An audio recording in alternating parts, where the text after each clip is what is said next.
In this episode of the Sam Oldham podcast, I'm joined by Justin Spring. He was a member of the men's US gymnastics team that won bronze at the 2008 Beijing Olympic Games. Throughout his international career, Justin represented USA at the highest level. He won individual NCAA championship titles, and following his career, he became the head coach of the Illinois University gymnastics team, where he took them to a national title in 2012. Most recently, he's made the transition into the women's side of the sport. He's now the head associate coach at the Alabama gymnastics team, and this is his story. Justin, thank you so much for joining us today. This is really exciting. I know that you coached one of my good friends, Hamish Carter, when you were at Illinois, and Hamish has told me a lot about you. So this is very, very exciting. Just to begin with, Justin, for me, when I think back to that Beijing Olympic Games, there are two massive routines that stand out for me. I was lucky enough to be there in the arena, actually watching these. Really? Oh, yeah, how cool is that? I watched the second day of apparatus finals. What they did was they flew out young athletes from Great Britain that they thought might be in London 2012 to experience the games, and I was one of the Just lucky. to get the itch, to get the feel. That's cool. I was one of the lucky kids, and I remember watching Jonathan Horton's high bar routine in the final and just being mesmerized by that. And I learned afterwards that he'd only really done that routine once before, so that blew my mind. And I remember your high bar routine from the team final because it was just so unique at that time, and I still think it's an incredibly unique routine. So this is a pleasure for me. I just wanted to know where maybe that unique style of gymnastics came from when you were a kid and what you loved about the sport in the beginning, Justin. Oh, that's a good setup question. I think it was out of necessity that I had some unique approaches to my sport. I think anyone would argue that at some point when you're pushing this elite code, right, the open-ended code, kind of the first quad to do that, you've really got to tap into your strengths. And thank God, in bars became more valuable now than they were back then. Although you would see that almost everyone in the final that year had a talk, but I was the gymnast that could barely touch his toes.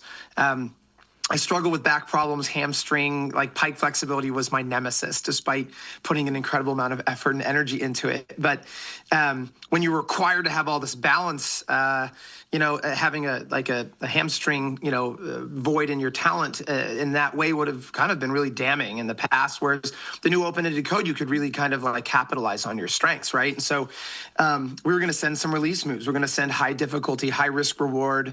Kind of became my calling. Somewhat of a thrill seeker. I think all gymnasts now in this open-ended code kind of have to have a level of risk tolerance that's through the roof, right? These routines are insane. If you're seeing who's medaling at the Worlds and Olympics nowadays. So I was just an early adopter of that. I believed in pushing the threshold. I believed that was going to get me to a high level of difficulty that would compete within the world, but also I'm just gonna be honest. People thought it was cool, and when you're a young male gymnast, I think you're constantly striving to make gymnastics cool or to make your craft or profession cool as you put on your singlet, right, and your tights, and you're like, damn, this doesn't quite hit in the American school system. So you wanted to make it cool, and I really believed in that, and I thought pushing the threshold of what had been done in the world was the way to do that. I was the second person to do a triple-double, I think, in international competition. Personally, I think having it called the Spring would have been way cooler than the Rejong song. But, that was my gymnastics. And it lent itself to a lot of injuries and setbacks. But it was the only way I knew how to do high-level stuff that was going to try to get me at the upper echelon of what the rest of the world was doing from a scoring standpoint. So it guided my whole career. Amazing. And where did that appetite for risk come from, Justin? Was that something that was innate in you even before you started in the sport of gymnastics? Was that something that was instilled in you by maybe the people around you and your parents? Yeah, as I look over at my wall, it's my you've got my that if you can see that's the how do I work that? That's the earth. Yeah, I got it. Yeah. That is my dad. That's my dad right there.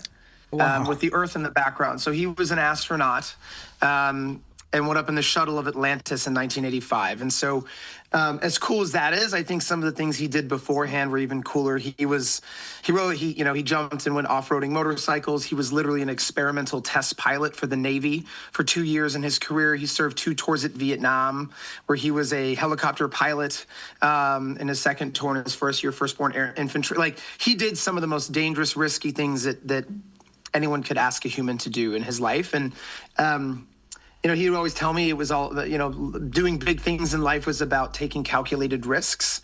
And I felt like we flirted with that edge in my career my whole life. It was, and sometimes it didn't work out the way it was supposed to. When I tore my ACL in 2007, trying to do my triple full on vaults, when it was my chance to debut it, but my shoulder was messed up, so my block was off.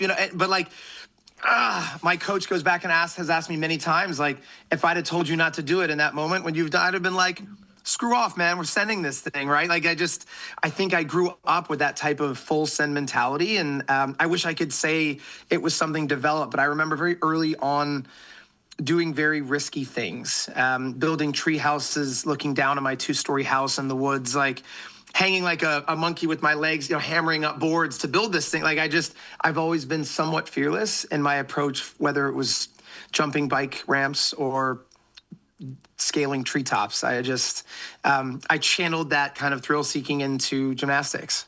It could have been mountain biking. It could have been X Games stuff. My older sister did gymnastics, so I found my dopamine hits, and my thrill seeking adventure got filled in a gymnastics center. What an amazing story that is, Justin. Thank you for sharing that, mate. I mean, that's the first time we've had somebody that's had somebody that's been to space within their family, and with that being your dad, I'm sure the bar then for kind of risk tolerance was so high that yeah. Well, and success, right? You're like, damn, I've got an Olympic medal and an Emmy. I'm still only the second coolest person in my family. Your dad, your damn it, dad. I'm trying to level up. I can't get there. So. Yeah, so interesting. Justin, you remind me a little bit of myself. I remember when I retired, a gentleman came up to me, and he'd been in the sport his whole life. I think the biggest, probably the most long-standing gymnastics apparel company in the UK, he created that. He came up to me and he said, Sam, I always loved watching you perform because either it was the best thing I'd ever seen or it was the most dangerous thing I'd ever seen, but you always left me feeling... and either one's exciting and as he hell, said, right? you always left me feeling entertained. And I was like, well, I always felt like that was my job as a performer. There's no other way that I was going to be able to do this thing, and I still play sports to this day, and I played soccer 3 or 4 days ago, and before I left, my partner was like, just be careful. And I said, it'll be fine, don't worry, it's just Saturdays, it'll be okay. Literally within the first 10 minutes I went straight into the goalkeeper, got a concussion, split my eyebrow. Yep. But there's just no other way I'm going to be... You don't know how... Yeah. There's no other way for you to approach a sport, right? Exactly, yeah. Greatness is found in the extremes, man. And I just... and when you're flirting with the edge, when you're going to find that edge, it's going to be dangerous at times, especially in our sport. But, honestly, in any sport, when you are looking at the minuscule differences that separate gold medalists to names you've never heard of before in this world, you have to be extreme in nature to achieve greatness. And you just have to. So, yeah, that's why you're a medalist as well, my friend, Justin, do you think it was possible for you ever to have a long, consistent career, given that you are wired the way that you are wired? And the reason I ask that is that when I look at your career and the success you had on the international stage, going to the World Championships in 2005, winning the Olympic medal in 2008, that's effectively one Olympic cycle where you burn very brightly. And you look at some other athletes and they're able to maybe make more logical decisions, maybe not risk the triple twist and their shoulders bad, and they go on and they compete at multiple championships, multiple Olympic Games. You've now spent a lot of time working with athletes and coming across lots of different personality types. Do you actually think it would have been possible for you to be able to, think very rationally, and is that something you advise young athletes that remind you of yourself now? Or do you let them kind of just be who they are? I think that's really tough to imprint my own journey onto others. I think that was the very first lesson I learned in being a coach, was that my own experience, my journey, the suffering and the setbacks and the obstacles that turned on my brain and focused it on what it was focused on back when I was 20 years old, just aren't the same experiences and set of circumstances that your athletes are going through. They may sound identical, but I think that any good coach understands that even though your topical subset of experiences and upbringing, and even maybe genetic makeup of fast twitch and whatever, competitive, loves to compete. All those things come together, and you still have a very and vastly different human, and what it takes them to get ready and prepared. And we use this in coaching all the time is, I think a lot of athletes and a lot of teams show up fully prepared, but not ready. And I think that readiness comes with a maturity. And I think you're seeing that at an earlier age now. Readiness is the psychological, emotional readiness for the moment that's about to come. Mm-hmm. And in competition, if it's a local championship, it's maybe whatever, but everyone will continue to rise to a point where they've never felt that way before, saluting their hand in a moment as a gymnast. And for me, that was the Olympic Games. But fortunately, I was willing to kind of... Fortunately, I went through a lot of setbacks, and I have this book on my tape. I'm not endorsing this by any means, but The Obstacle is a Way. I think the level of readiness goes up with the level of, I'm just going to say it's suffering that you've had to get to that point. And I went through a hell of a lot of suffering in my 4 years, from setbacks and pushing maybe thresholds faster, quicker in a moment that I shouldn't have. And I think I did the best I could in those moments with the knowledge set that I had. Yes, 42-year-old me, being a coach for the last 18 years, would go back and I would probably approach certain situations differently, but hindsight is 2020, right? Mm-hmm. There's no way in that moment I would have known. Sending that triple full with all the buildup of that year, I just done it at Pan American Games and nailed it, and actually had the highest single score on vault. I didn't make finals because I'd have a second vault, but had the highest single score on vault in that meet. And I was like, I'm ready to do this. I was only a month before championships. So again, going back to my coach's question, like if I'd have told you we got to back off today, I'd have been like, back off, dude. We've prepared for this moment. Like I don't know that my ego in that moment would have allowed me to not do it. And I don't know if that's right or wrong. I just think that that's where I was at. That was too embedded in like my identity of what separated me as an athlete. And I came to that USA Championships to make a freaking statement that I was going to be one of the best in the world. And so putting me on this world team and Olympic team was a no-brainer, mm-hmm. right? Instead, I got surgery shortly after. But I don't think that you can... you learn from your obstacles, you learn from your suffering moments. And I remember my mom crying over, like, you're hurting again. I knew this sport just wasn't for you. And I'm literally been on the national team for the last 3 years. And my mom's like, you're just not meant to be in this sport. I'm like, Mom, this is the last thing I need right now. Get out of my face. But I understand that now as a parent. Like you when your kid gets hurt, or your athlete gets hurt, it hits differently. It hits deeper. It hits... there's a helplessness from being a coach, right? That's really challenging. And so, we can get into coaching philosophy all the time. But your original question was, would I have made different decisions? Yes, with the brain that I have now, yes, probably. Mm-hmm. But there's no way I would have made different decisions back then because they were the ones I made. Mm-hmm. I did my best in that moment with the lens and prep and emotional intelligence that I had at that point. Have I matured tremendously since then? Absolutely. Yeah. Should I have been at the 2004 Olympic trials as well? Yes, but I was a young, dumb, stupid college boy, and I just didn't have the emotional intelligence to make better decisions, to prepare so that I could have had a chance to be on that team as well. I just didn't. I eventually found a way to get somewhere that I was very proud of. And I can look back at that journey and say it should have gone 1,000 different ways, but I don't really believe in regrets. I believe in learning from your past mistakes. I think all those ups and downs and all those dumb decisions I made as a kid has helped me be a better coach in understanding my athletes and how to get in touch with them to help guide them in a better way so that maybe they do make less mistakes than I did when I was a young, dumb kid. Yeah, fascinating, Justin. It's just so interesting. And you reflecting on your career and those decisions that you made when you were a younger gymnast. I imagine that actually gives you an extreme amount of value when you come into the training gym as a coach of somebody that's lived it, breathed it, suffered with those setbacks and overcame them. And I imagine if I was an athlete working with you, there is a level of that credibility that's there before you start coaching them, that you get that respect, which is pretty cool. I think that goes away really quick though, Sam. Yeah. Like I think that's what's crazy. Yes, inherently, but very quickly, I think that can be lost within one first training session. And I think that's the modern day athlete of. I grew up in the generation of like, do it because I said so.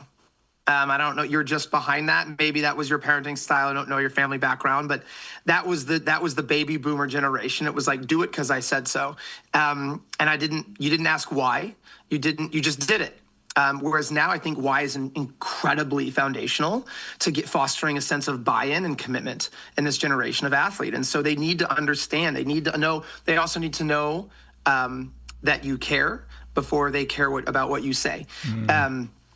And so that's really important, creating, I think the depth of your relationship has to mirror the intensity of your coaching strategy, your in coaching intensity. And so, you've got to develop a relationship. You have to feel like you understand, because very quickly my struggle, my heartbreak, my whatever, through their own lens, like, that's not me. You don't understand what I'm going through. I'm not ever going to compare from what I went through to my athlete's journey or experience. I think that is what, so like you walk in with the credibility of like, you were able to reach the heights of this sport, and that's cool, but I'm where I'm at now, and my struggles are real for me and thus different. And I can use my stories, I think, to help guide maybe my approach, but you have to level with them. You have to see them for where they're at and their set of circumstances. And if you don't take the time to hear them, I don't think you can help a person move forward. Very interesting. Even just as like everyone's addiction struggles are different, or everyone's, it's just, they're different. You parenting a single kid is probably vastly different than me parenting my kid, because my kid's crazy in a different way, and my temperament and my upbringing's different, right? It's there's some best practices, but like I can just only offer some guidelines, some bumpers on the bowling alley, if you will, and like you still got to choose your ball, throw it, and go after the I don't know, I'm making a terrible bowling reference, but you get what I'm saying, right? Yeah, no, like you still got to take ownership in this process. Yeah. I was watching Fred Richards' routines from the weekend, Justin. Yeah, and there was he had a weekend, huh? He did, right? And there was a lot of conversation around, obviously, he was out at the Winter Olympic Games, still managing to train, and whether or not he was going to be able to compete well. When I looked at his performance, for me, he's such a complete all-around gymnast. So he has everything that he needs to be one of the very, very best in the world. He's the right physical makeup. When you would look at yourself lined up in a lineup, maybe to perform a floor routine or a parallel bars routine with some of the other best all-around gymnasts in the world, typically your genetics of how you look is not the perfect gymnast type, right? You're not light, you're not built like Kohei Uchimura. And the reason I'm asking this question is that I was interested in knowing, how important are genetics? How important do you think they are? Because this is a question that gets asked all the time. And just recently, I sent 6 boys that I coach 1 hour a week. They do recreational gymnastics between the age of 5, 6, and 7 for a trial. And that's how I started gymnastics when I was that age. I got picked up at a school competition, did a trial, happened to be one of the best clubs in the whole country, and my career went from then on. And it was a real full circle moment, but there was a little boy, and he was 7, and the feedback was, he's really strong, but how tall are his parents? And I was like, if you're purely looking on the physical makeup and the genetics, you're potentially losing Lewis Smith or Justin Spring or Christian Thomas or even me, because I was 7 when I started gymnastics. And, now they're taking kids from 2, 3, 4 years old that have already been in the system for 3 or 4 years. I was interested to know, you've seen so many different gymnasts and worked with so many athletes. To get to the very top, and when I'm watching gymnastics internationally, I'm looking for somebody that has the potential to be the all-around Olympic champion. That's what I'm excited about. Who is it? Who has the potential?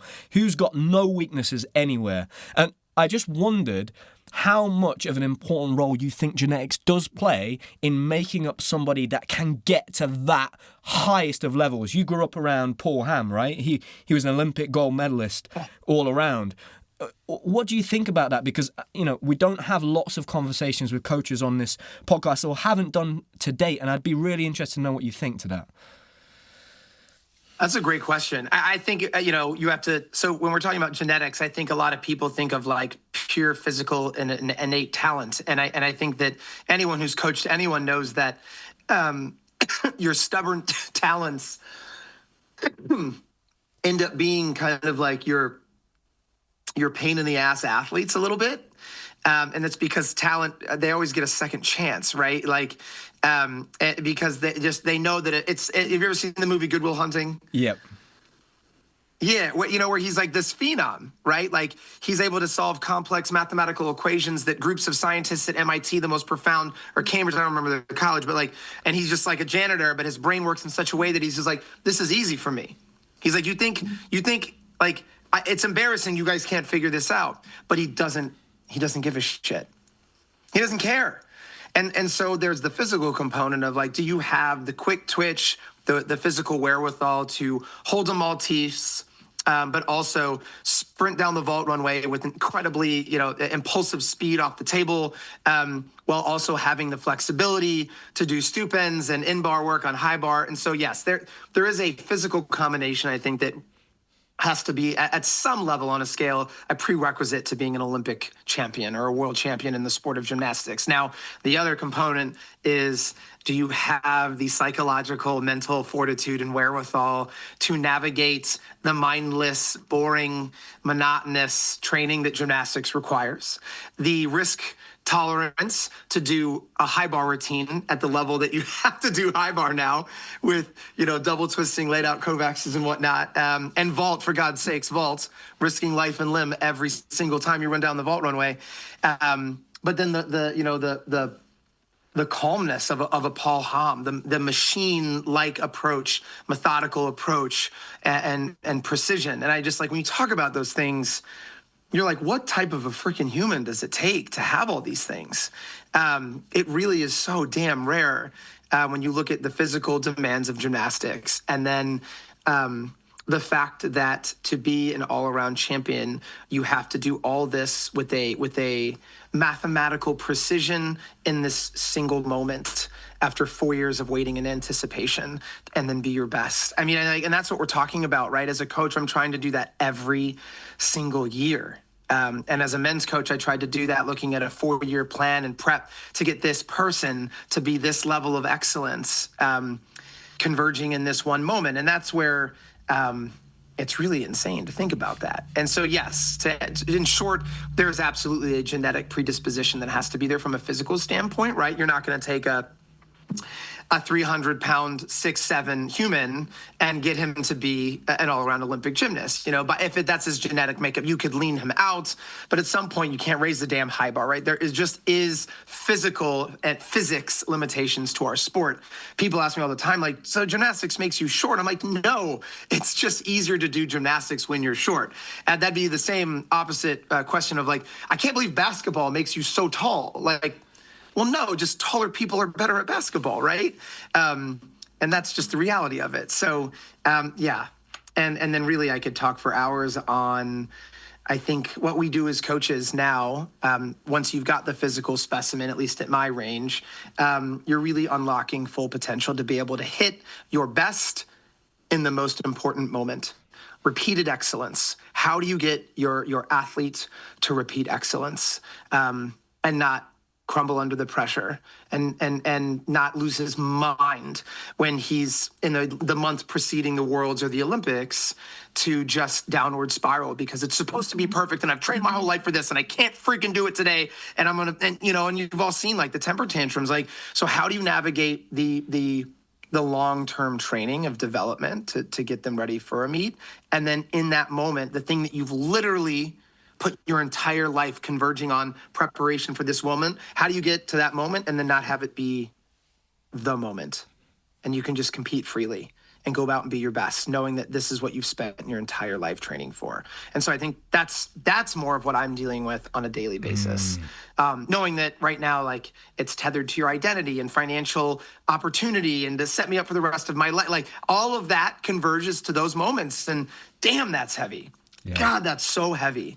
The pressure of competing at an Olympics or Worlds, especially if you're just an Olympic sport. Like if you're a footballer, you've got World Cup's only every 4 years, so they feel that too. But like, you've got a national championship or a big championship once a year. Oh my God, to be an Olympic male gymnast where like the financial, kickback it's not even life-changing, right? So it's really about It really does. It's hard to, how do you break it down? How do you break away from the fact that this is so much intertwined with your self-identity of who you are and what you've done your whole life, right? Have you struggled with that? Yeah, a little bit. Yeah, I mean, everybody. In your retirement, like it's hard, right? I think what happened for me, Justin, I count myself very lucky that I had what I call a quarter-life crisis at the age of around 25, 26, and everything kind of fell away from me. And what happened was I kind of went right back to zero. And in the end, the last 2 years of my career, there was no money. I wasn't on the British team. So there was no expectation from anybody but myself to be in the gym. And I had one session in the gym where I got very frustrated and almost was like crying. And I just started laughing. And I was like, what are you doing? Like, nobody's making you here. You can literally just go home. And then from that moment on, because I'd got to a point in my career, right, where I was trying to, I couldn't understand why I couldn't do it anymore. I was like, I'm still the committed athlete. I'm doing everything. I'm like I remember the national coach at the time, Paul Hall, who was Lewis Smith's personal coach. Yeah. He said, Sam, if every athlete on the team was like you, it'd be my dream. I just need you to get me some results. And I was doing everything I could, and you could have sold me anything. If you'd have told me that there was, I don't know, a special coat that I could wear that would give me certain snake venom, you'd pay $1 million. Yeah, I'd do it. I was on it. I was actually trying to hold my breath underwater for the same amount of time as it took me to visualize all 6 of my routines in a row, because I thought for some reason that might help my gymnastics, which is absolutely bonkers. But I'd heard that Lomachenko could hold his breath for 4 minutes underwater. I was learning Japanese. Like we're gonna figure that out then. Yeah, I was learning Japanese because I thought if the Olympics are in Tokyo in 4 years' time, if I can speak Japanese, then the Japanese fans will, warm to me a little bit more, and that might influence the scoring a little bit if the arena's with me. I would do anything. But unfortunately, like you said a little bit earlier on, physically, emotionally, and mentally, those things didn't collide at the right time for me. Yeah. By the time that I was mentally and emotionally ready, my body was already gone because I trained in a Soviet system. The Soviet system that was brought to me when I was 9 years old was a system where they have thousands of kids, and if one of them breaks, we bring the next one in.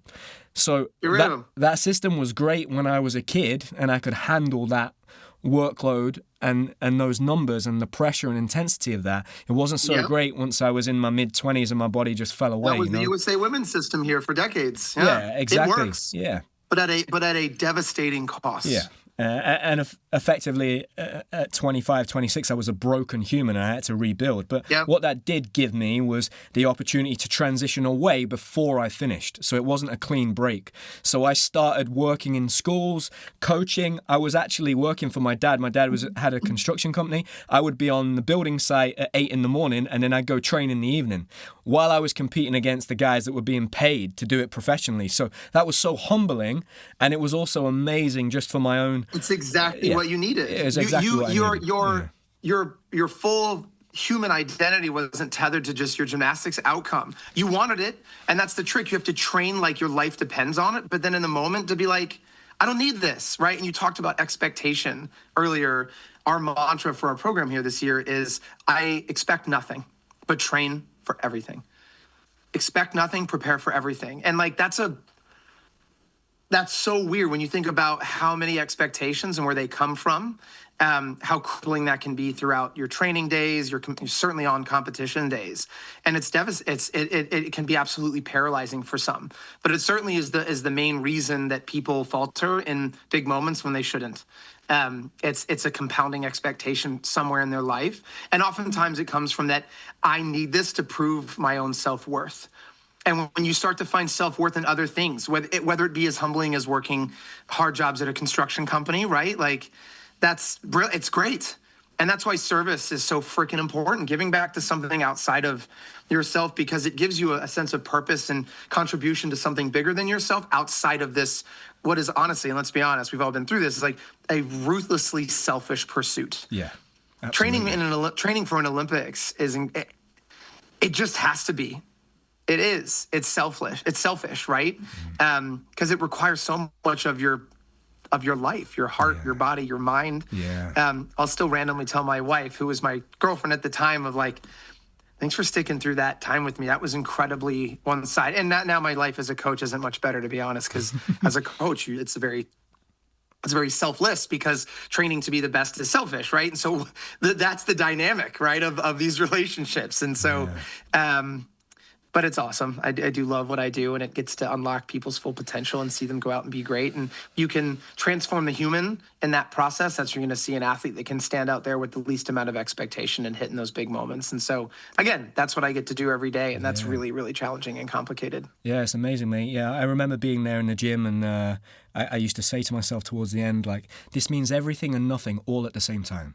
So when I'm in it, I give it everything. But I appreciate that I'm not saving lives. Like, this is just cartwheels. It's not that important. It's trivial. So, whatever. Yeah. And that was very freeing. But you know how hard it is to get people to that mindset? But and you can't walk anybody to that, You went right? through your journey. You went through your suffering to channel that perfect balance of understanding, because the duality of most things is like, you need to be all in except for when you're all out. You need to eat perfectly, and your nutrition has to be absolutely perfect except for when you say screw it, because you need like a reprieve from this unbelievable, relenting, never-ending perfection, of like discipline, right?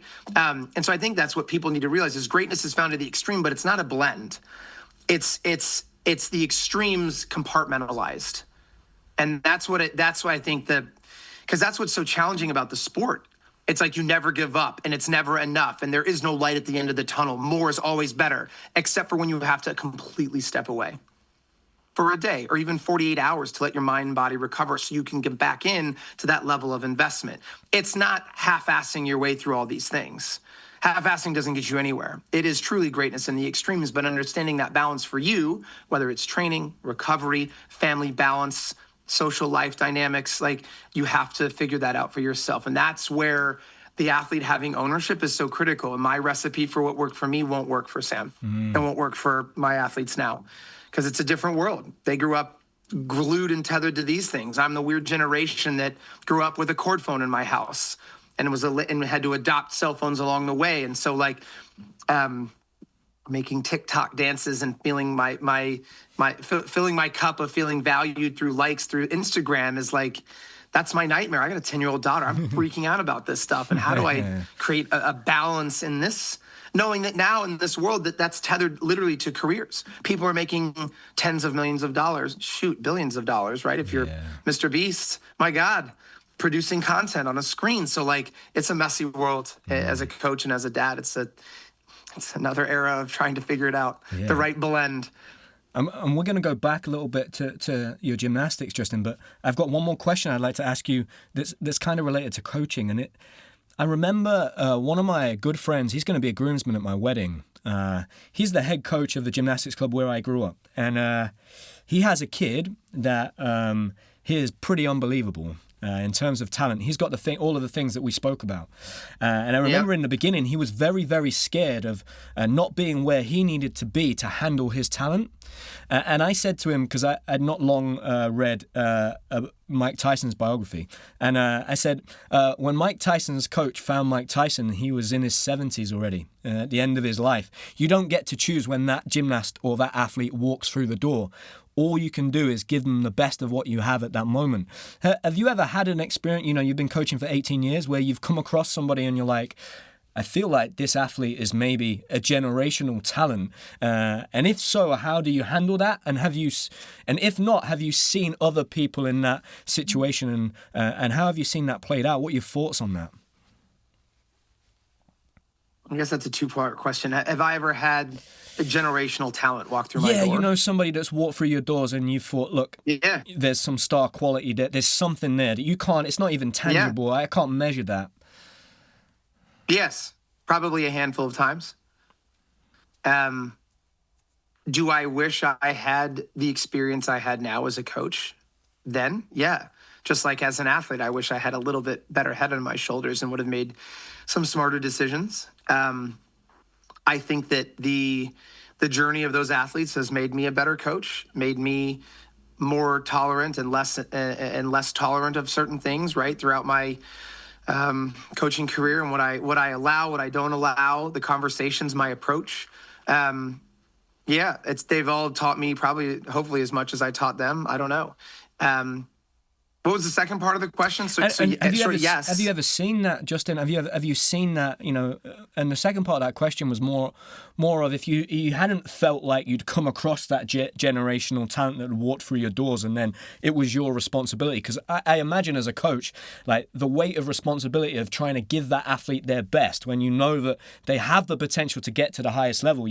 There's almost maybe a fear in the beginning of your coaching journey not to make the wrong decisions and make them, because then you can start thinking, well, what if it's me that stops them getting to reach their potential? The second part of the question was just, if you haven't experienced that, have you seen that play out with another athlete and their coach? And what are your takeaways from maybe witnessing that? Because those athletes are quite few and far between, right? They're very special. They are.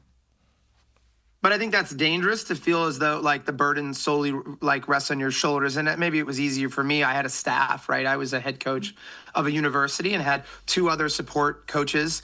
And the way we train in our gym is that every athlete was challenged and demanded and expected to pour in to the person next to them. Whereas that sounds like exhausting if you're on your individual pursuit. But can you imagine walking in and having 18 people, right? The sum becomes greater than the parts, right? We're all invested in everyone's individual growth and greatness journey together.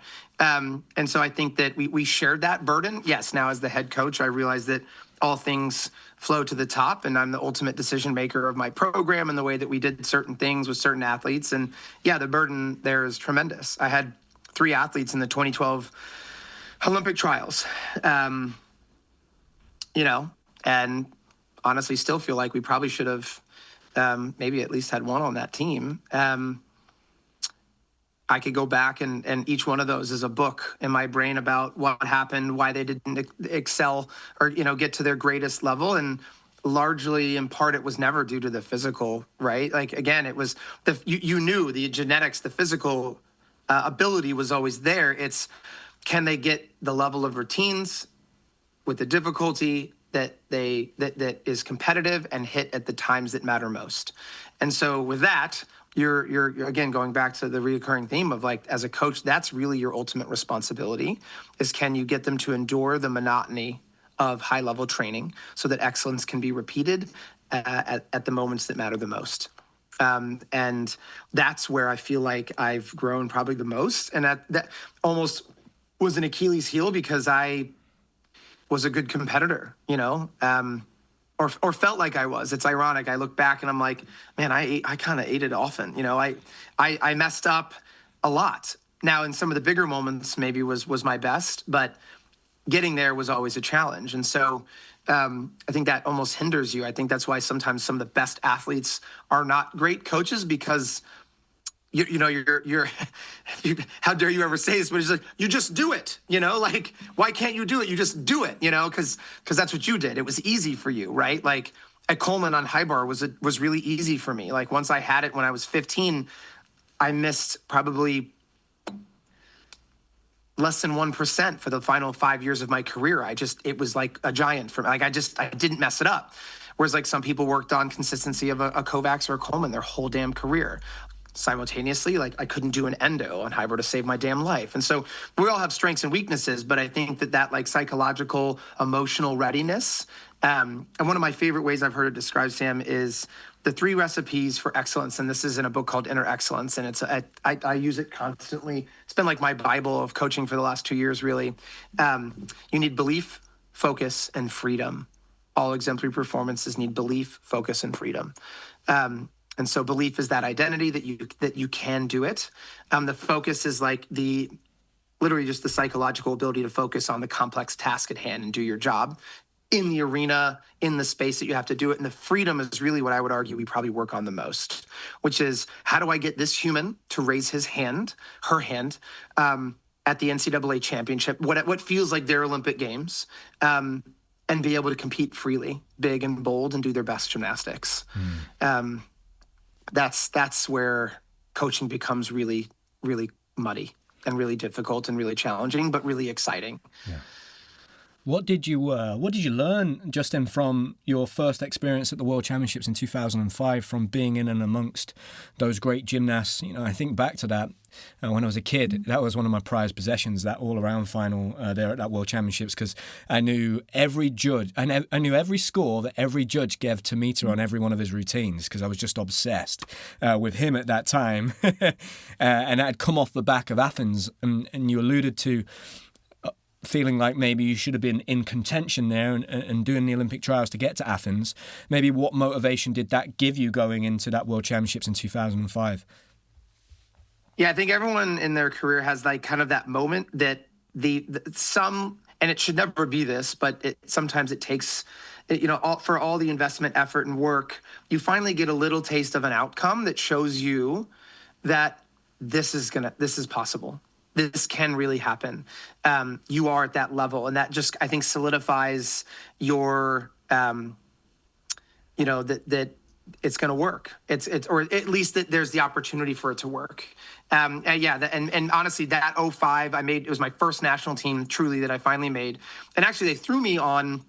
It wasn't the 05 Worlds. It was American Cup. Back when it was an individual event. It was not the all-around that year, and it was I didn't even make. They didn't put me on national team, but they sent me to American Cup to do my high bar. And I went there and won a silver medal amidst some of the best in the world. And I'm like, I'm not even this USA national team member, and I just medaled on a world stage. Granted, it was domestic, but it was like, hey, dummy, you can do this. You know, like you're not just a good college gymnast. Like this is really legitimate opportunity. You can do this thing. And I think that forced my reckless, kind of more haphazard approach in my training and my gymnastics to be like, if you actually started fully committing and buying in and doing some of the little details that every coach you've ever worked with has badgered you about to do, you might actually set yourself up to be great. And as I watched Paul Hamm, I thought, again, he was such a methodical machine. He and I were probably polar opposites from a training standpoint. I worked with his coach, Stacy Maloney, actually, and he's the one that actually told me that, like train Paul from his youth. And he taught me a Yamawaki, and I learned it. I did it in about 4 turns, and we did some taps, and then I was like, oh, I get it. And then I just did one. It was slightly piked, and Stacy was like, oh my God, because he'd worked with Paul Hamm his entire life. And he's like, that would have been a 6-week developmental process, synthesized down to drills, visualizations, tempo training, to the point that the first one Paul would have thrown would have been absolutely perfect, but it would have taken 6 weeks. And it's like, you just did that in 4 turns. He's an Olympic all-around champion. I am not, right? Like, just vastly different approaches to the way that we did things. But again, I would have lost my mind had I tried to approach my gymnastics in the way that Paul did. As his risk aversion never would have let him throw a new skill on hard mats in the 4th turn of trying it, right? We're just completely different humans there. But he taught me a lot about what I was missing in my preparation. And I'd like to think that at some point, moving into the open-ended code of craziness, as he pushed for 08, he kind of had to let go a little bit in his gymnastics to push the threshold of what he was going to have to do to win another all-around title in 08. And before he got hurt, I think he was absolutely on his way to do that. You know, he broke his hand at our trials.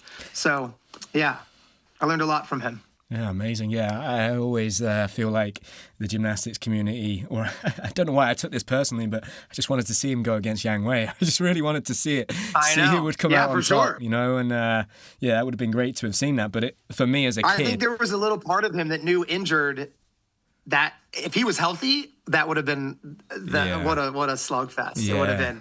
Yeah, I used to follow the Making the Olympics website that him and his brother had, and I used to watch like everything. Yeah, I was like, they were cutting edge, man. Yeah, that was before the time, at that right? time. Yeah. I learned squat half that way, like just watching how they were doing attack half. I used to watch. I remember Morgan's air flare tutorials, right? Yeah, brilliant, man. Like learning the drills in his living room. Yeah, they were so ahead of their time with blogging and really setting up were, YouTube page. They really were. We were. Now it's like of course. course. Yeah, we were young kids. We were like 13, 14 at the time. But even seeing them stand in between the P-bars and do a standing back somersault off a springboard to catching up her arms, we were like, it was helping us move on quicker. So simple, but like, what an idea. Yeah, it was amazing. So, The internet as a training tool is just evolving, right? Oh, Now it's like, unbelievable. you want to learn something, you type it into YouTube. It's right there all the time. I remember the first day that my dad, we had like Wi-Fi in the house that was good enough for us to get onto YouTube.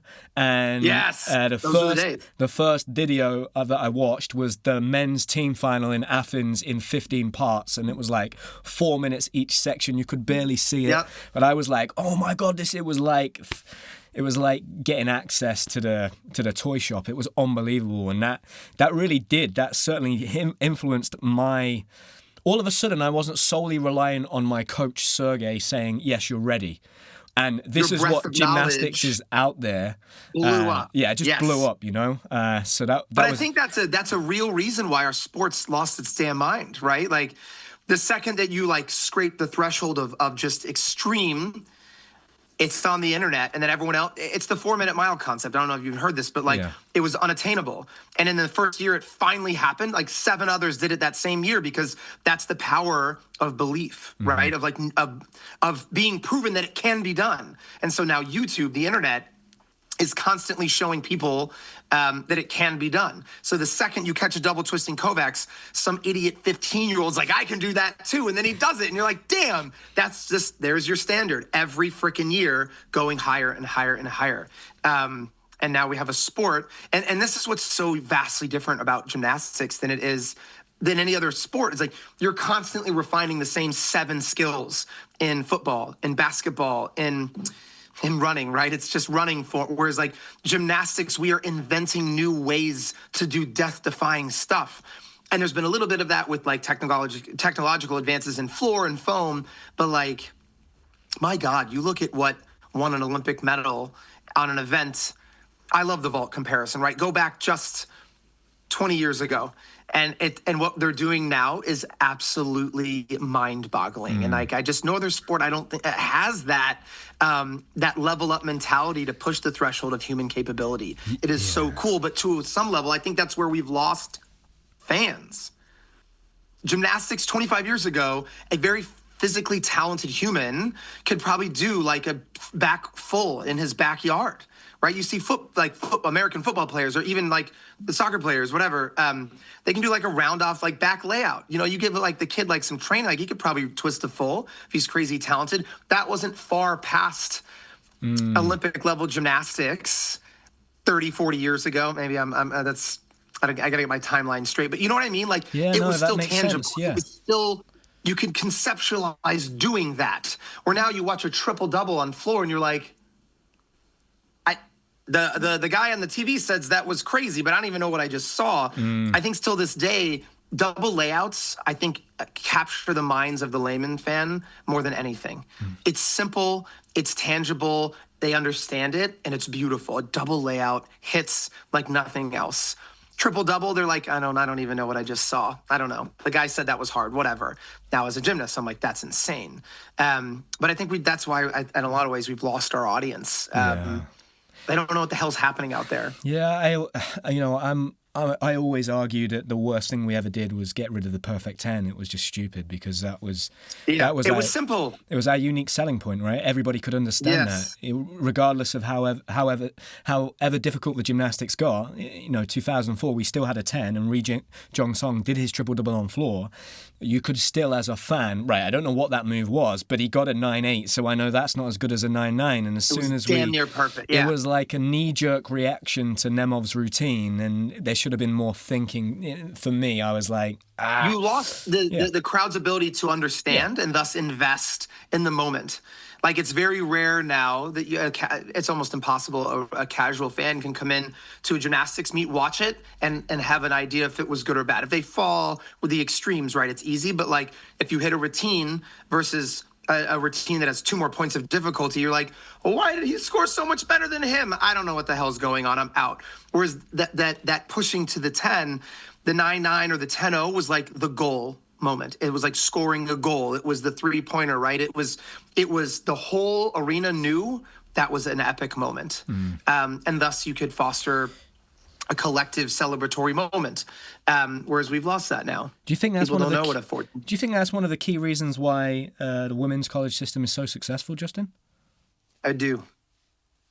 It's a level playing field, and people hate it because it's a cap. And so, even my men's world is like, you teaching your Chenko 1.5s, how boring is your job? And I'm like, first of all, you're an asshole. Second of all, it's a different pursuit of perfection.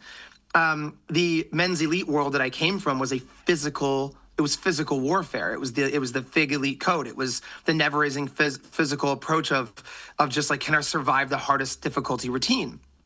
And how much deduction can I tolerate and swallow with that? On this side, everyone has a 10. 80% of our field in women's college gymnastics has a 10. Now the game becomes psychological warfare. Can I do my absolute best? Anything slightly different from almost perfection is a failure. So now I have to do a Yurchenko 1.5. True. But if I do Yurchenko 1.5 and I step this big, I kind of blew it. You're expected to stick or take a hop only this big. And the weight of the competition is up to me, right? It's like that field goal winning moment of like, you have to do it every single time. It's a it's a 6 up 5 count.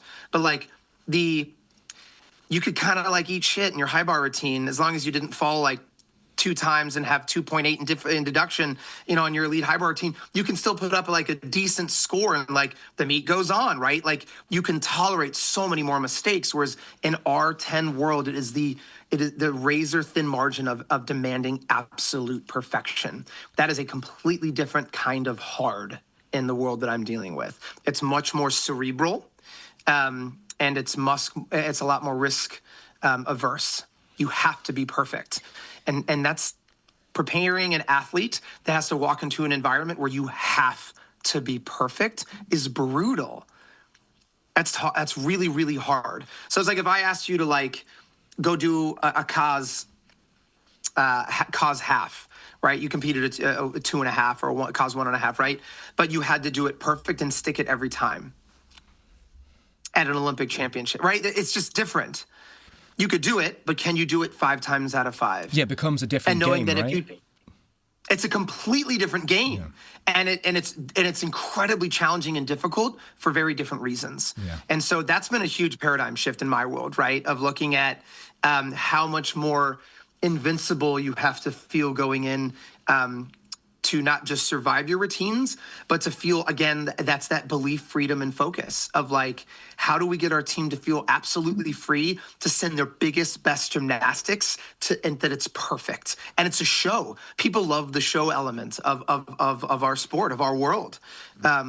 Do you think it's easy? It's really cool. I'm picking up off what you said before, Justin, about the gymnastics being so complicated, and your favorite skill to watch aesthetically might be, let's say, a double layout or a double straight.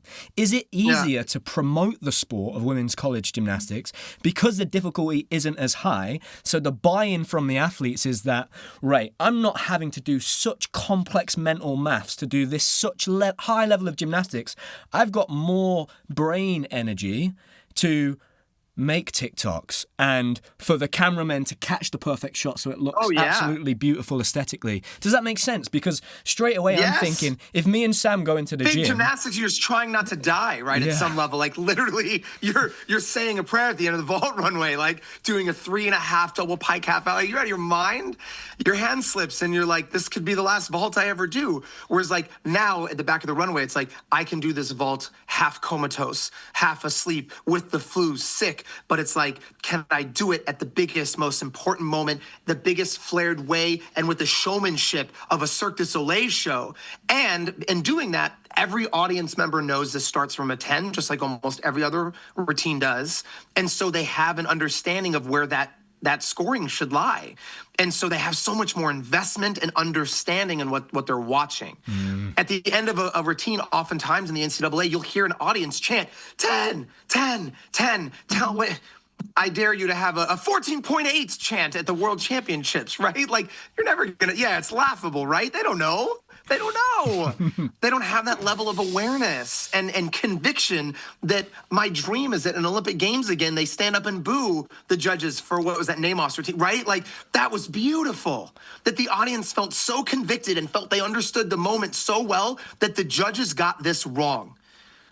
We've lost that in the open-ended code. That's where you create fans. We're an art form. And I've always made this comparison. I know I'm on a freaking rant right now, but gymnastics used to be the take-home science kit. It used to be like if I put this in this, it changes color. I don't quite get it, but I understand that, and that's so cool and it's mesmerizing. Now it is astrophysics. Now it's nuclear physics. It's been ramped up 100x, and you know it's incredibly challenging and it's unbelievably scientific and so difficult. But I just don't care. I just want it to work. And I can't follow it, so I just don't care anymore. Do you know what? It's very interesting. I can't do it myself. Yeah. I've lost my relatability to it. It's really interesting, Justin, because I'm doing a podcast later today with Kensley Beale from Neutral Deductions, and we're just covering... Yeah, my analyst at the Games. I love her. She's amazing. She's a legend, right? Absolute legend. Yeah, and, she's great. She does such a great job for the sport of men's gymnastics, but we're covering the competitions in February, and I'm watching the Cottbus World Cup, and I'm finding it hard to watch rings because I'm bored out of my brain, because I know what routines come in. Everybody's going to do the same routine, and it's almost worse now there's only 8 elements because, everyone's so close to, I'm like, I want to see something original. Routine. Yeah. Why? So I've said this for years. I'm sick of element groups. Let Justin Spring, who can't even touch his toes. That's the reason I wasn't in the, I still believe to this day I couldn't do a damn talk. So I lost that element difficulty on high bar in 08. But you know what? If you wouldn't have that and you let me throw 8 release moves to 1 or 2 on bar, like, man, God forbid that's the most exciting high bar routine you've ever seen. Like, why would we limit their ability to do a different routine? And I know this you're going to have a guy come out and do like 4 ground skills on floor and only do twisting. I'm like, that's his niche. It would be a unique and different routine than the guy that can only flip. He's going to do triple back. He's going to do double layout. He's going to do, maybe he tries a triple front. I don't know what he's going to do. But if you keep requiring that they optimize these compartmentalized, even like by trying to make it evenly spread, you're getting the same capitalized element groups, which shows up as the same essentially routine. Whereas if you let people truly maximize their individual greatness, you're going to see some weird one-off routines. You're going to see it. And I'm like, that's what we need. We need to see that. You're so right. Get rid of element groups entirely. Let it be a free market. And you'll see that a chicken finger restaurant may blow up to be the greatest, like I just read an article about that, Raising Cane's, they specialize in chicken fingers. And I was like, that's never going to make it. There's 800 locations in the United States because they do one thing, but they do it better than anyone else. Yeah. So let them do that. You're forcing gymnasts to have to be a Fred Richards, right? You have to be perfectly balanced on all 6 events, and then you're blown away that every damn routine looks the same. Yeah. I've never heard anybody say that.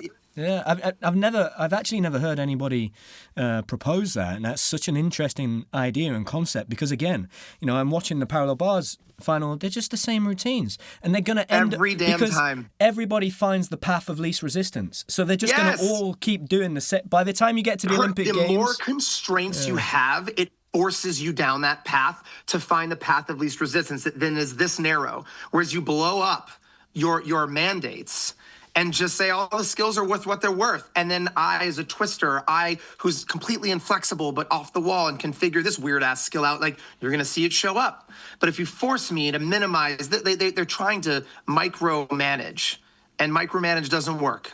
You get boring monotony in the workplace and in gymnastics. Yeah. Make it a free market. Give people the ability to capitalize on their individual strengths. You're going to see gymnastics get a little weird. And you know what weird is? Cool. It's unique. It's engaging.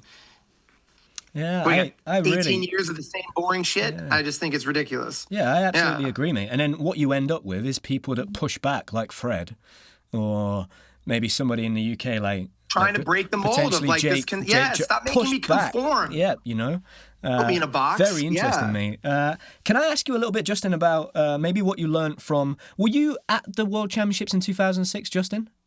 Were you part of that team in Aarhus in No, Denmark? I decided to get injured. In my 05 to 08, I decided to have 9 surgeries. So, no, I was not. Did you, I remember... I actually made the team, Sam. Okay. I was on the team. My shoulder was a mess. I knew I needed shoulder surgery. But really, and I actually made the team, but my ankle was also bothering me. And I knew that I couldn't do floor. And so I withdrew from the team to get my body right to be ready to go for the 07, 08 push. Right. It did not go as planned, as you probably know, and I had multiple surgeries and tore my ACL. But that was the plan. We're trying to be strategic earlier in the quad. So I was on it, but withdrew. I submitted a formal letter and said, USA is going to have to go without me so I can get better prepared for later on in the quad. Yeah, and the only reason I asked, Justin, is I remember being like a 13-year-old kid at the time, and the commentators here in the UK just making a big deal of the US finishing like 14th place. Yeah, we were like, that was if this was the Olympic year, we wouldn't have qualified. Yeah. Yeah. Kevin Tan, a lot of those same guys who were on my Olympic team were there. There was food poisoning issues, a lot of injury. Like, it was tough. But again, the obstacle is the way. That hurt, that embarrassment, I think, changed the lens in which our national team ended up being a lot of the same guys, and the way that we approached our training over the next 2 years and how we faced the world and what we knew it was going to take to be great, to be not just physically prepared, but be ready for a world or an Olympic moment where a medal was on the line. And we were all a bunch of young first-timers. But I don't think we would have done it had we not had some really embarrassing hardship throughout that quad. Yeah. What did your preparation for Beijing look like after the ACL, Justin? Obviously, you had surgery. Was it just one surgery that you had, or did you have multiple surgeries on that knee? We'd have to start a whole other podcast for this, Sam. And so I tore my ACL, and I was actually back doing the all-around in around 6 months, and showed up to a qualifier with kind of a 80% strong knee, and but had to get prepared, right? At the qualifiers in Colorado Springs, and my first event is floor, and I'm dismounting with a full in. I should have backed down and done a double fold to water down, but I didn't, because I'm that kind of athlete. I'm like, we're here to make a statement. I'm back, and I'm not just kind of back. I'm all the way effing back, and I'm going to show you. And I did a full in to about a 20-degree angle, and actually I ended up tearing my deltoid ligament, that fat one on the inside of your ankle. That's very hard to tear, because I landed, turned out, and it rolled, and my ankle ended up looking, black and blue. And they called it a sprain, but we didn't have time to get it checked out. But I couldn't use my damn ankle. And that was on the out. So I tore my right ACL, and that was my left ankle. And so we take 6 weeks off. We're trying to get healthy, whatever. We go through this training thing. You'll notice that the first wave of trials, the USA Championships, I actually only do a couple of events. I don't end up doing floor because I still can't punch. I just can't punch. This ankle hurts so bad. I don't know what the hell's wrong with it, but we don't have time to, I never had an MRI or whatever. And we just kept pushing. And so as a means to try to get finally prepped to be ready to compete at the Olympic trials, they literally just select me. I don't even qualify because I was kind of a halfway piece of garbage at the first wave in the USA Championships. They just say, he's been great for us for kind of 3 years. He might get it together. We'll just put him on the team. I went to the Olympic Training Center again to be around that space. I'm like, just for inspiration, and we're trying to push floor. I have to do floor. It's one of my best events. Again, kind of right knee a little weird, left ankle a mess. I had been managing L4, L5 bulging discs in my back my whole career, to the point that I'd had multiple epidurals of steroid to get it to calm down. And so as you're favoring both lower appendages, your left leg and your right leg, for different reasons, I am tumbling in a horrendous position to try to push a floor routine. I actually woke up after the last night of training at the Olympic Training Center and got out, and the disc was flaring so much, it was pushing on my motor nerves, and I fell out of bed, and I couldn't use my legs. I shit you not, this is a real story, and I was terrified. And I commando crawled down the dormitory hallway to my coach's room, and he opened the door and snapped at me because he thought I'd gone out drinking or something, because I was just a mess. And I was a mess, but not from drinking. I was a mess from the fact that I literally couldn't put weight on my legs. And so I went to the ER, MRI, and got the whole thing checked.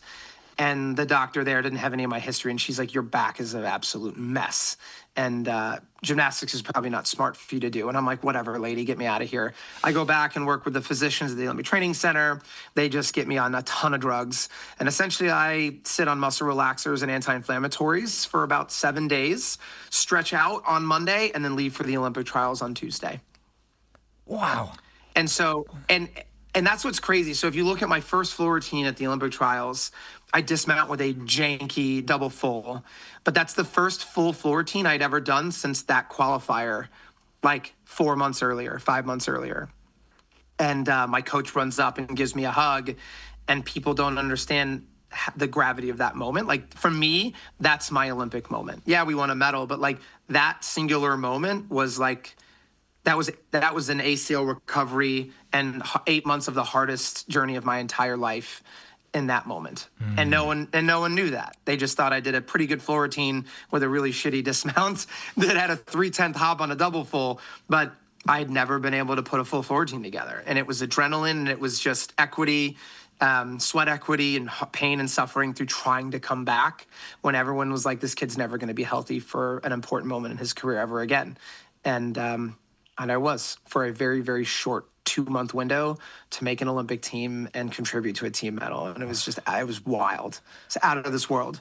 But I believe that journey, as we talk about coming full circle to where we ended, suffering prepares you for the moments. I competed freer at that Olympic trials and that Olympic Games than I could have ever imagined. That's not that I didn't feel the weight or pressure of expectation of those moments, but I was able to send it because my whole mantra and through that Olympic trial was like, I'm just lucky to be here. I'm just lucky to be here. I had no expectation because 2 weeks before, I couldn't walk under the own power of my legs. My back was so effed up, right? And so like, what a freeing way to compete. And so when people are like, damn, would you have done things different? I'm like, yeah, but I might have not made the Olympic team. Yeah. Because like I was the freest competitor out there. I think I needed like an 11.8 to win the all-around day one of the Olympic trials. But I wasn't ready to do the all-around because I was a freaking mess, so I didn't do it. But like, I had the best meet of my life coming off the darkest moment of my career. And I think, again, so as athletes going through hardship and struggle, like I really believe that your suffering is the building blocks to ultimate greatness in your career and in your life. It really is. Unbelievable, mate. Oh, what a story. It's like talking to myself. It's so interesting. I think like, anyone listening. that's been through it is like, oh man, that hits. I get it. Yeah.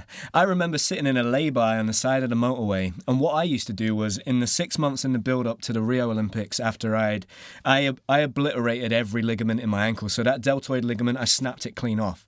So mine are carbon fiber, and what would happen is every 6 weeks I'd pull scar tissue because it went a bit further than it could the time before, and it'd be like agony. Yep. And I used to drive to the National Centre on a Saturday morning to do routines.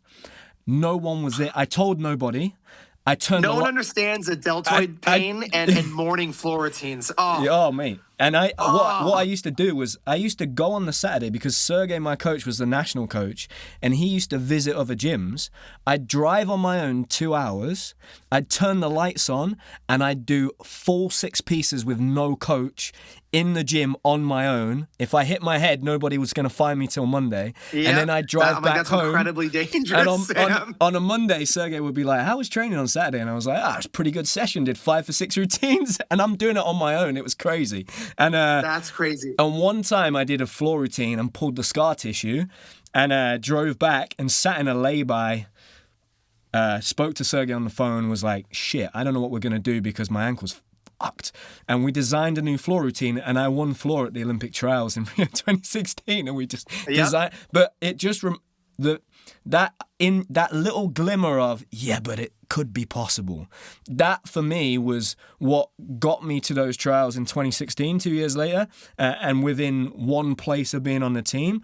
But it also what became very dangerous in the next cycle, because I was always in the back of my mind, no matter the sacrifice or the suffering, I could always go, yeah, but I did it before. I could do it again. And that became quite dangerous as I became an older man. And, ultimately that led me to have that quarter life crisis in my mid-20s, right? But it just reminded me so much when you're telling me that story, Justin. I don't want to make this about me. I know I've done that. And so I want to apologize. No, it's great. But the relatable, I think everyone's probably been through. And I think that's such a polarizing difference of people that end up going from good to great is that they look at their hardest moments and ultimately feel thankful for them. And I think every successful man believes that. I think every man that doesn't quite reach his potential believes the world's out, against him. You're a victim of your circumstance. The opposite end of that is being thankful for your suffering and setbacks, knowing that they are exactly what I needed to get to where I am today with the clarity and conviction that I have right now. Yeah, and absolutely. Any successful athlete, I guarantee you, has had a moment of that. Oh, And it sounds like absolutely, we share similar experiences and know that it was what it took to get where you wanted to go. Amazing. Justin, just tell me a little bit about Beijing. I know it was a big moment. I still remember it. I remember it more than who finished first and second, right? Because it was the way in which it was done with that final routine on pommel horse, just the whole thing, the amount of sticks in that competition, Horton sticking his double foot, like all of those moments, they stand out more to me. Horton had the greatest meet of his entire life, right? But he couldn't fail. It just couldn't not be. What a great guy as well. I met him a couple of times, and he's just the nicest human ever. What an amazing guy. For me, like I said, I never lives life to the fullest. Yeah, never forget that high body team. But just tell me what it was like performing in that team final. That energy, that magic, all of the chaos you'd been with, people having to drop from the team and being injured right at the last minute. First Paul, then Morgan while you're there, and then all of the chaos you'd been through personally. What was it like putting your hand up to do that bar routine that you performed in the final? And do you remember it? Was it like an out-of-body experience? What can you tell me about that? I was a third party. Yeah, you nailed it. And as I'm sure you've maybe had a similar experience of I remember it, but I remember it more from watching it out from the outside, because I think your system. And this is true with almost any athlete. You will always reach a moment in your competitive career that, from an emotional standpoint, you're not ready for, or that you've never experienced before. You might be ready for it if you've got the right tools in your tool bag, right? From a mental training standpoint and a team camaraderie and whatever it's all in the right place. But I'd never felt like that in my competitive career in my life, right? Ever. And they took their sweet-ass time judging Horton's routine, and I stood up on that podium waiting for what felt an eternity. But I think our team was ready for it because, and I personally, you heard my story, but the team went through it too, man. We had Paul and Morgan, the returning badasses of the 04 team. And so every time we lost Paul at the camp, and then we lost Morgan the day before. Sasha Artemov moved into the Olympic Village the night before prelims. We're just hey, man, welcome to the team. Well, looks like you're unpacked. We got to meet tomorrow. You ready? Cool. All right, awesome. And Dave Durante Sasha was done, man. He was checked out. And we've had these amazing moments where Dave Durante, the third alternate, kept pushing.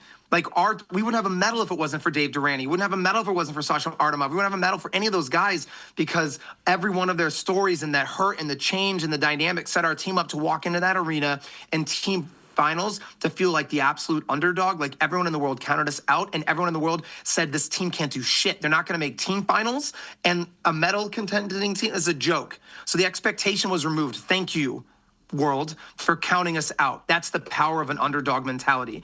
I think the best athletes train like they're underdogs. They stay hungry like they're underdogs. Simone, I guarantee you, at some level, felt like the world was against her. She didn't have to push the threshold that she did, but she probably chose to because she felt like everyone's going to find a way to try to make it so I can't kick everyone's ass by 3 points again, so I can't stop. I can't stop. I have to keep pushing. I have to keep getting better. And our team felt that. And it was a lot of outside circumstance, and we trained our asses off. But that hardship, that pain, that struggle, it made us better. When Sasha moved in, it was just what else? What else, world? Throw something else. Try to screw us up more. Oh, we have the 8 a.m. session. Great. We have to get up at 4:30. Cool. That's the best time to have to do gymnastics in Olympic level, right? Like, it was like, damn, this is an unfortunate circumstance. But we refused to look at it that way. It like made us more pissed off. It made us more excited to be like, bet. Watch what we can do. And that became our mantra. And then we trivialized the moment. When we walked out of Olympic trials, you had Horton that was saying a prayer, Raj pulled out some Indian ash, and I think there was like 2 other religious ceremonies in the moments of what, and we didn't care. We were all just like, yeah, let's take some of that. Yep, I'll do that too. I'll say that prayer. I don't even know what you said, but I'm in. Sounds great. And there was this like freedom to like invest in each other and go out there and to win the state championship. And I say that on purpose because that was the game we played. Like we went out, well, I think team finals was the regional championship. In our country, you have like your state championship, which was like when you were a kid growing up, it was just your states. And then when you made the regionals, it kind of got, but it wasn't the nat, like it was, we trivialized the moment of the Olympic finals, and it allowed us to just have that like NCAA energy on the floor. And I think a lot of people chirped us for being so boisterous and loud. And they're like, what do they think, they won the gold? I was like, yeah, you know what? It felt like we won the damn gold. So screw you. Like we just actually genuinely had fun at the Olympic team finals. And I just felt like that was the American way. And that's what our team really embodied. And so sorry for having a really awesome time at the most stressful competition in one's life, and that was our thing, and it worked for us. And I could relive that time and time again. And honestly, our 08 team is still incredibly close. We have a group thread. We see each other, we talk to each other, and I just think we'll always have that moment of like the world kind of against us, and we're going to rise above it in spite of all of it. So it was really a cool journey. Do you ever try to recreate that with any of the teams that you've worked with since your career, Justin? And what I mean by that is like that us against everybody else mentality. And I'm saying that wearing a Manchester United shirt because Manchester United's greatest ever manager was very good at that, I think. Getting everybody to buy in because it's us against everybody else. He was so smart when he did that. And I think when we went and won our bronze medal in London, we couldn't lose really because we were always the underdogs for that whole 4-year cycle.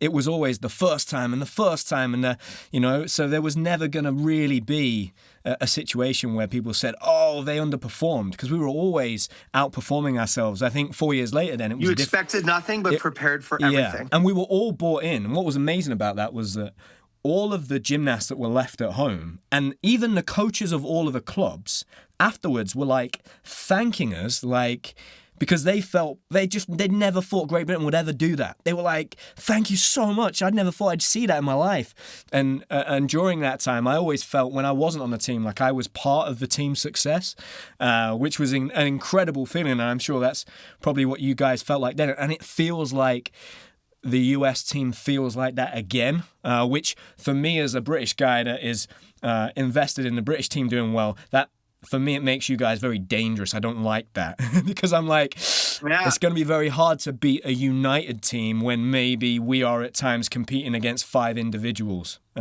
We are competing as 5 individuals that have been put together. They've got a common... It's so hard to do that. Yeah, they've got a common goal, right? Very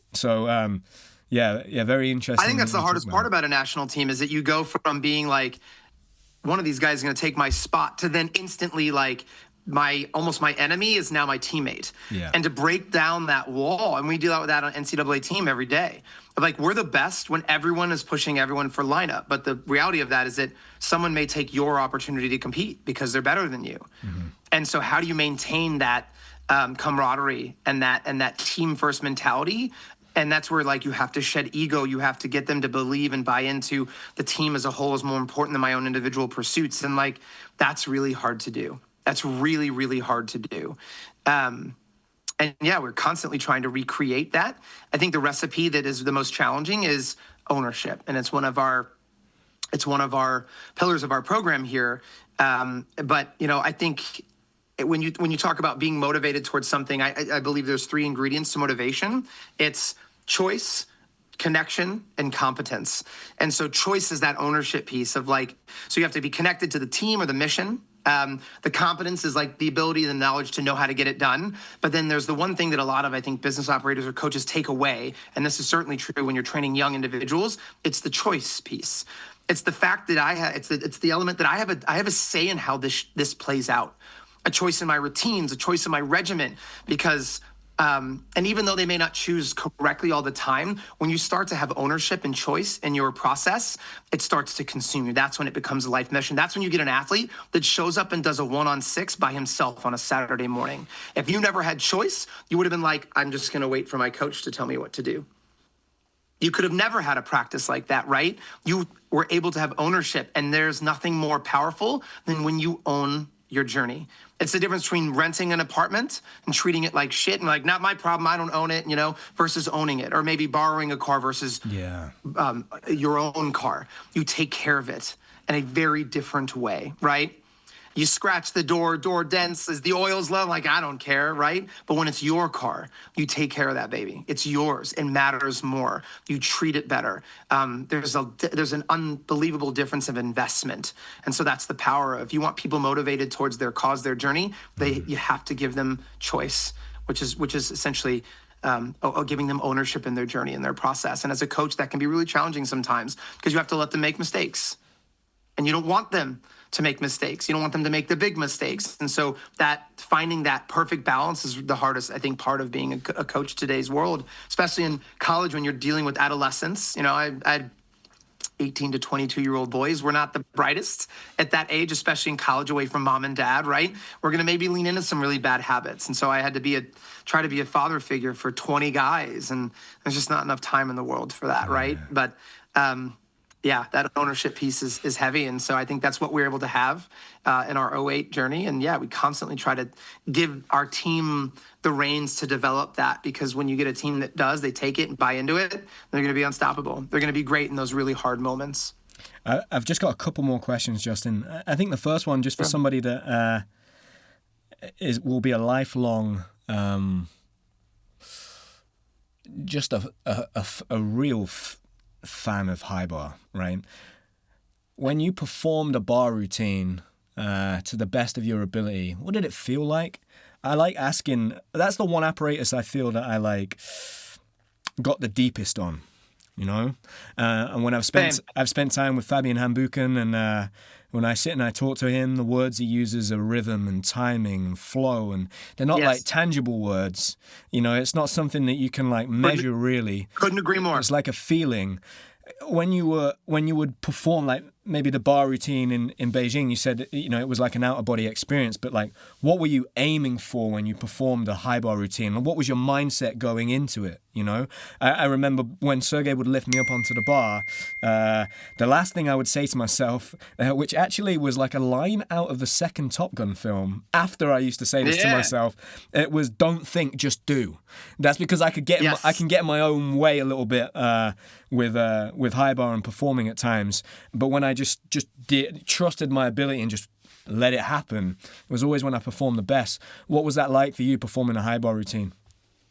That's your freedom, Sam, right? That's your ability to just be free and just swing your ass off and do your biggest, best gymnastics, right? One of my favorite phrases is trust your training. And it's comical because oftentimes, coaches will tell their athletes that, and the instantaneous response from the athlete is, but my training's been shit, what do you mean? I can't trust anything. And you've all, right? You're just trust your training. You're like, I haven't hit a routine in 3 weeks. I don't have anything to trust. And that happens all the time, right? We have this generic statement of trust the work you've put in, but all the work has been trash, So turns out you are what you repeatedly do, excellence is not an act, a singular moment.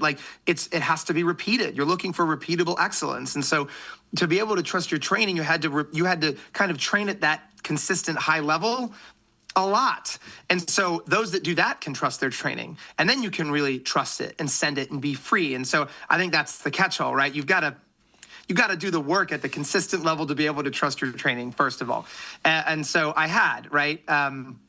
But we have a mental program that I think helps simplify those really intense competitive moments that I absolutely latched onto. You have your process cues, you have your breathing to help center. It's physiologically shown to help you kind of reset, find your arousal state that they call that, from, you don't want to be fight or flight, you're being chased by a bear or something, but you also don't want to halfway comatose, about ready to take a nap, like your sweet spot for optimal performance is somewhere. And so your breathing is ability to find that. I found in that moment, waiting for the judges for an eternity to judge Horton's high bar routine, I was being chased by a bear, if you will. I stood up there for too long, and the moment started to hit me, and I was like, I think I can see my heart beating in my chest. Like, I need to go reset. And the assistant Olympic coach at that time, Miles Avery, said, hey, go take a walk. And I'm forever thankful for him for kind of like resetting me. And on my walk back, I was able to kind of finish my mental process. And it was like my whole high bar routine was boiled down to 3 simple things. And it was like the long drag for the casino, my post arm on that wonky like Weiler one arm, and then again my stretch point for my dismount. And I knew everything else was clockwork. If I just did those 3 simple things, I had this routine. And then you have your identity statement, which is really something that athletes should have a hold of, and it needs to be big and grandiose, and it needs to be personalized, and it has to come from experience. And mine was tethered to my talent. I know a lot of people will not say to use a thing like that, but I know that throughout all of my setbacks, my ability to learn new skills, come back faster than people thought possible, was rooted in that I was one of the most talented gymnasts in the world. I had a lot of failures and flaws in my who I was, but I knew that about myself. And so in that moment, I knew not only that I was capable of a great routine this moment, that I deserved, and I was one of the best people in that arena that day. And I just needed to hear that. And I'd believed it my whole life. And so when the weight of the world, your Olympic medal is on the line, and we'd already crushed 2 high bar routines, and you're the last asshole to go up. And if you put this casino even this much further off the bar, you're going to be the failure of the country. Those thoughts are going to creep in. You need something powerful to shut up those voices. And that was it. I already had a tool. That was my tool to drown out the noise, to drown out the bullshit. And it was that.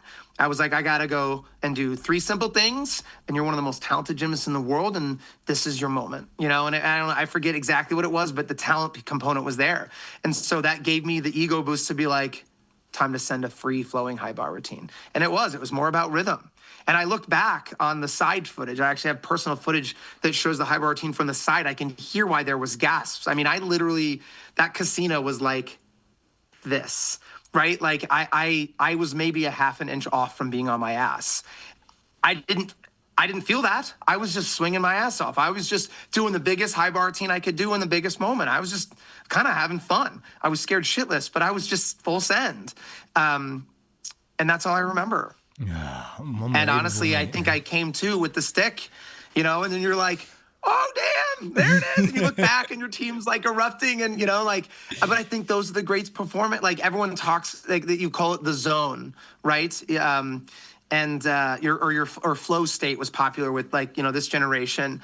But that's how you find it, your zone or your flow state is those 3 things. Yeah. The belief in the moment, the freedom to fully send it, and the focus to do your complicated task. And that comes from training, but also self-reflection, a lot of suffering at times. And that's so valuable, that's what it is. Justin. I think for anybody listening, just hearing that, we often talk about, athletes not sharing enough of kind of what their mental process is. And as a youngster, you have to do so much trial and error to figure out what that is for you, because we don't typically talk about it. So to hear someone talk about that Olympic moment very clearly, it gives somebody not the exact blueprint to follow, but at least a blueprint for them to try. So I think you need a construct, because Sam, what you said is perfect. It's you need it's so gray. It's ambiguous. A mental training routine, what does that look like? It's not just like, endo, full spin, Coleman, like it's not prescriptive like that. What it's going to take Sam or some other athlete to get their mind right is endless tinkering. You got to keep messing around up there. And consistency, trial and error isn't instantaneous. I didn't try that routine once and go, it didn't work, it's broken, right? It just like, did you try your first high bar routine and then you didn't hit it and you're like, this isn't the routine for me? No.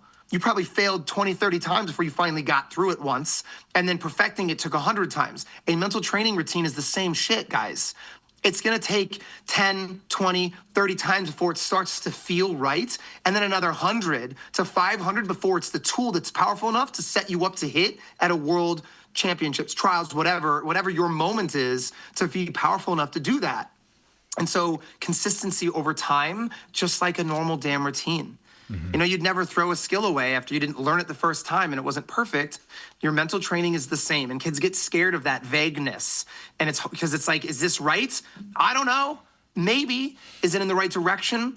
Probably. And that's where the construct of very clear directional ways of like the breathing component, these positive cues and affirmations stated in that specific way. But as it's tailored to you, God knows what it's going to take for Sam Oldham to get his mind perfectly ready for that moment. But it's up to him to figure it out. And then coming back to that's the ownership piece. Yeah. I can't walk you through a I can help bounce ideas off. But in the end, you're going to have to do the reps. You're going to have to do the mental numbers. Because in the end, you're going to have to do that damn routine. I can't do the push-ups for you, right? Like, you got to do them.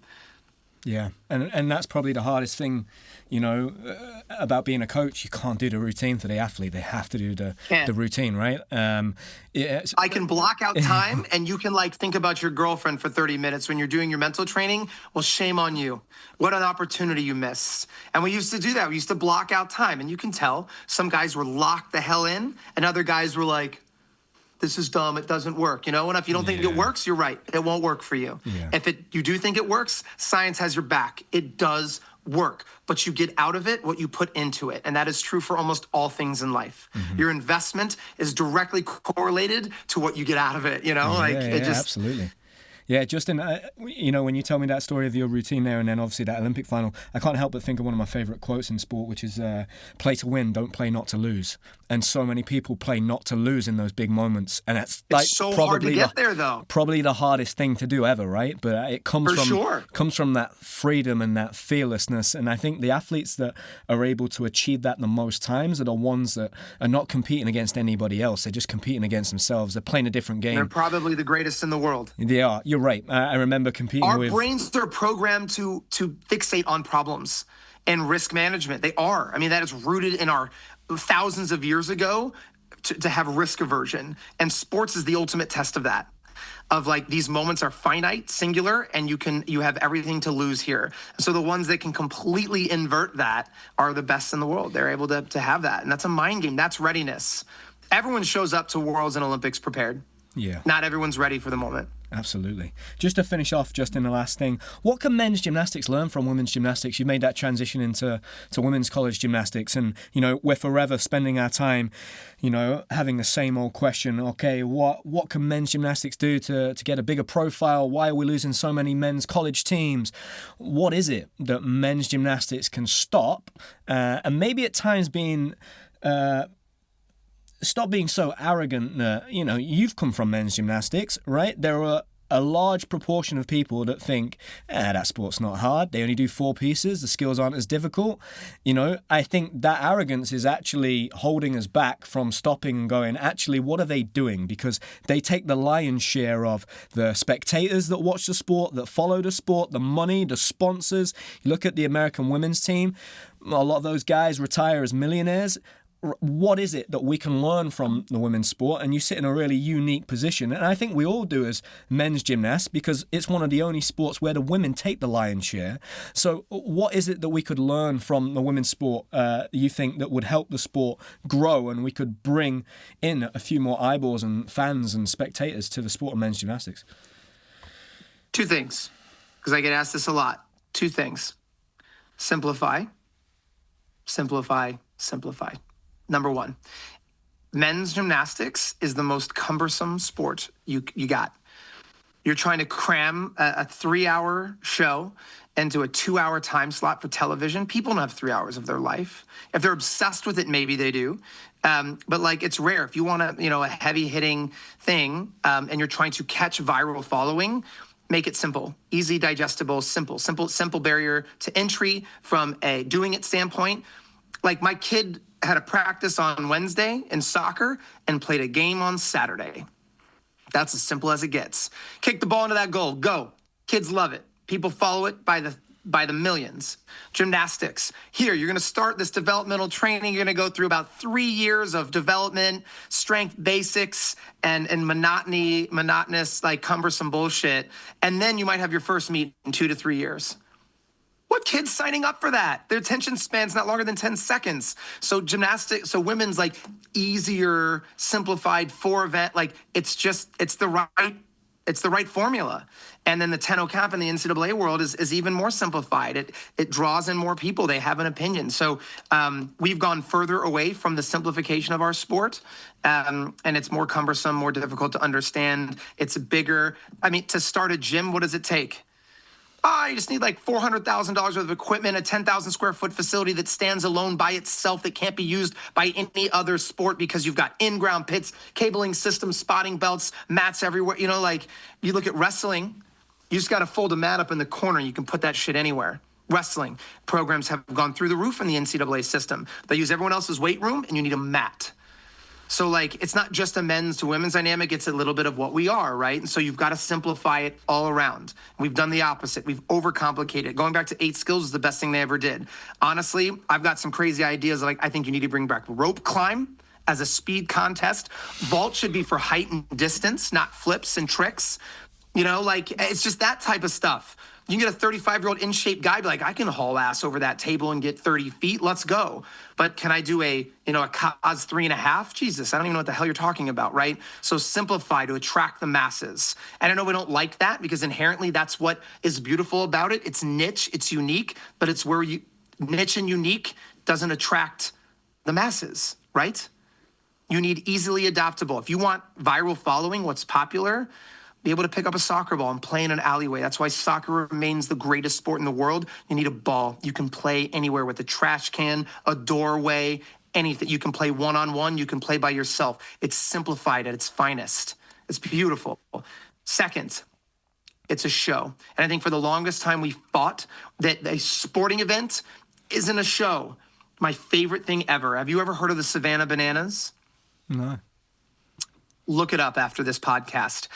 It's baseball that's absolutely not even Cirque du Soleil. It's a show. It's a dance show. It's an absolute show. And they are selling out baseball stadiums. When this guy started it, everyone thought he was an idiot. And they're selling out Major League Baseball stadiums, pushing 100,000 fans. And he's completely reshaped the way that he's approached baseball. It is still the game of baseball, but there are points awarded for viral dances and trick plays. And so he's made a family-friendly event that is more of as much show as it is sporting event. And that is where women's gym lost its it's respect in a lot of ways. It's like, it's all, what do you got? Just like dancing and doing a show. Like, yeah, that's exactly what we're doing. And it's amazing. And it's beautiful. And it took coming to this other side to see the work and effort that goes into perfecting the show of a women's gymnastics floor routine. The artistry, the precision to be able to, the dance in between, the precision of the tumbling, and it's beautiful. And that's why people love Cirque du Soleil. It's high-performing gymnastics and death-defying stunts and a show.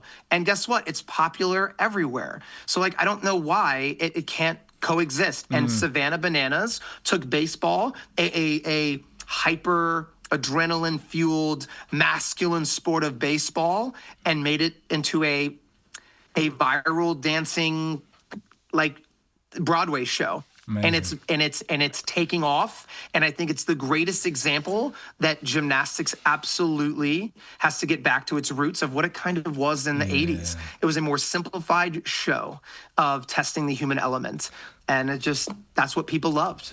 Well, and we've lost that. Justin, I couldn't agree with you more in many ways. I have a concept for a gymnastics competition that I designed on a beach in Mexico when we went traveling to South America, me and my partner, and I am convinced that with the right people I can make this work. And one of the events is relay rope climbing, 2 teams against each other. So yes, we did it in a project. It was fun. It's brilliant. People eat it up. I did the Pro Gym Challenge the second time around, right? So I think that works. People need to visually be able to see what gymnasts are capable of, but then exactly what you said before, let's take all the exciting parts of it, put it all together, and just bring the masses in, because it's there because online, that's why so many online creators are doing so well. The sport is so visual and it's just built for the internet. So there's got to be a way, and what we're doing right now, it isn't working, you know. So I'm complicated. absolutely with you, my friend. And you know, you never know. Maybe we'll work on something together in the future. But thank you so. I'll come commentate. I can't participate. I'm too old for that. You can design it. You can be part of the design team, my friend. But I love it. Justin, thank you so much for sharing everything today. It's been an absolutely brilliant conversation. I've thoroughly enjoyed it. I really have. Thanks, Sam, for having me. And I'm gonna be very excited to text Hamish and say, hey, listen to the episode with Justin coming up because you'll really enjoy it. And I miss that guy. We used to get into some deep dive spirals. What a conversation. We do that, mate. And he's actually, you know, I was covering at the gym in Nottingham a few weeks ago, and he looks unbelievable at the moment, and I'm really excited for him. He's still training? Yeah, he's going to compete at he has to qualify, but he's hit the qualification scores. He'll compete. He'll compete at the Commonwealth Games, I think, this summer for Scotland, in Glasgow, in Scotland. And go get it, man! I love that. I honestly think he could probably, you know, put out there some of the best performances of his career, and he's just a great guy, man, and a great gymnast. I bet you the refinement and the maturity, and he's just like in a great spot. I love that. That's fantastic he's just, to hear. Very, very. It's everything. Always has been since he was a child. Very intelligent kid. My memories of Hamish when he started very young, when he was like 5 years old, was just always getting screamed at, and they would just make him sit out. But it was just because his brain was just all over the place. We used to actually. I saw that for 4 years, man. We used to stand on top of the vault, and we'd hold his legs and his arm and swing him and just throw him, and he'd do like a triple side somersault and just no fear. So I'll pass that on to him. But thank you so much for your time, mate. All the best with the rest of this season. Am I right, Justin, that one of the members of your team just got the first perfect 10 for Alabama over the last weekend? Is that right, or was that a different team? Not yet. We're scraping. We've had 10s in the past. That's okay. Yeah, no, that was. We're ranked 3rd in the country. We're having a great year. Alabama. We'll keep a lookout for Alabama. Yeah, that was Chris Brooks' team. Am I right? Arkansas. Yeah. First and program history for Arkansas. Yeah. Yeah, it's amazing, isn't it? Alabama's had a legacy of excellence. We've got hundreds of 10s in our history. Please don't be offended by that, mate. Lots of expectation there. Yeah, please don't be offended by that, Justin. I'm trying to educate. No, not at all. I'm trying to educate myself on the women's college system a little bit more. And again, that's just a perfect example of what we just said, right? I saw that online. So it's doing a great job of promoting itself. Those touchdowns, big win moments. Yeah, man. Okay, you have a nice day, man. And thank you so much for your time. Really appreciate it. Thanks, Sam. Really appreciate you. Thanks.